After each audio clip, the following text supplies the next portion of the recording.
ক্ষমতার ভারসাম্য রক্ষায় সংসদের উচ্চকক্ষের প্রতিনিধি নির্বাচন নিম্নকক্ষের আসন সংখ্যার ভিত্তিতে করা হলে তা পুরোপুরি পণ্ডশ্রম বলে মন্তব্য করেছেন নির্বাচন ব্যবস্থা সংস্কার কমিশনের প্রধান বদিউল আলম মজুমদার।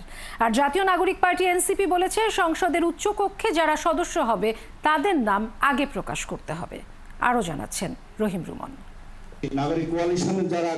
জাতীয় সংসদের উচ্চকক্ষে ভোটের অনুপাতে আসন বন্টন কতটুকু যুক্তিসঙ্গত তা নিয়েই মাতৃভাষা ইনস্টিটিউটে নাগরিক কোয়ালিশনের এই আলোচনায় অংশ নেন নির্বাচন কমিশন সংস্কার প্রধান বদিউল আলম মজুমদার সহ এনসিপি, এবি পার্টি, ইসলামিক আন্দোলন সহ বিভিন্ন ডান ও বাম দলের নেতারা।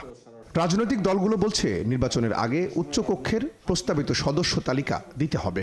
ক্ষমতার ভারসাম্য রক্ষায় উচ্চকক্ষকে কাজে লাগাতে হবে বলেও মনে করছে বাম ডান দলগুলো।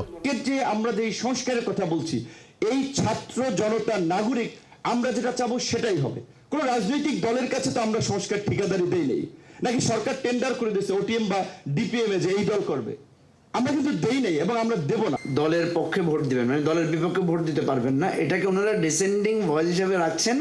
ওনারা বলছেন যে এটা আমরা ইলেকশন ম্যানিফেস্টোতে দিব, যদি আমরা ভোট পাই তাহলে এটা আমরা রাখবো। একটা দলের প্রধান যখন একা চাচ্ছেন তখনই সে কনস্টিটিউশনটা পরিবর্তন করতে পারছেন, কারণ আমার এখানে আর্টিকেল 70 আছে। আর্টিকেল 70 কারণে আমরা সবগুলো এমপিকে তার পক্ষে ভোট দিতে হবে, বিপক্ষে ভোট দেওয়ার সুযোগ নেই। সো আলটিমেটলি যদি একজন মানুষ চায় আমার কনস্টিটিউশন পরিবর্তন হওয়া দরকার, আমি সেটা করতে পারবো। দুইটা যে 2/3 মেজরিটি, বাস্তবতা আপনি সংবিধান সংশোধন মেজরিটি পার্টি বিরোধী দলের সাথে আপোষ করা ছাড়া আপনি সংবিধান সংশোধনকে অসম্ভব করে তুলছেন। সেইটা আসলে কোনো রাজনৈতিক শক্তি মানে এই মুহূর্তে ফাংশনিং জায়গায় এটা নাও মানতে পারে। সংসদের উচ্চকক্ষে ভোটের অনুপাতে আসন বন্টন অর্থাৎ পিআর জনমত প্রতিফলন করতে পারে বলে মনে করেন বদিউল আলম মজুমদার।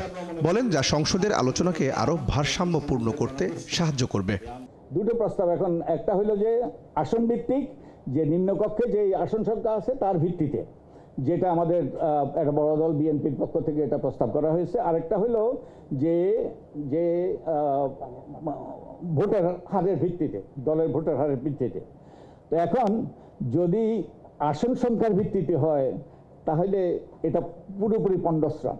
অনেক দলবদ্ধভাবে বিভিন্ন দলের একটা জোট থাকে, তো এইখানে জোটবদ্ধ নির্বাচনে যারা যেই পরিমাণ ভোট পেল, সেখান থেকে পরবর্তী সময় আপনারা যে উচ্চকক্ষ প্রতিষ্ঠা করবেন সেটা তাদের কিভাবে তার দলগতভাবে কারণ হবে নাকি তাদের জোটগতভাবে কারণ হবে, এটাও একটা বিবেচ্য ব্যাপার, এটা ভাবা দরকার। রাজনৈতিক দলদের যদি মনে করিয়ে দিতে পারি যে তোমরা কিন্তু একনায়কতা করে পার পাবে না, জনগণের সেই জায়গা রয়েছে প্রশ্ন করার, তাহলেই আমরা এক সময়ে সার্থক হব। সংবিধান সংশোধনে দুই পক্ষের অনুমোদন লাগবে। উচ্চকক্ষের মূল দায়িত্ব নিম্নকক্ষের সঙ্গে একটি তদারকিমূলক সম্পর্ক তৈরি করা, যা বাস্তবায়নে সব রাজনৈতিক দলকে একমত হতে হবে বলেও মনে করছেন আলোচকরা। এই আলোচনায় অংশ নেয়নি বাংলাদেশের বড় দুটি রাজনৈতিক দল বিএনপি ও বাংলাদেশ জামায়াতে ইসলামী। রহিম রুমন, ৭১, ঢাকা।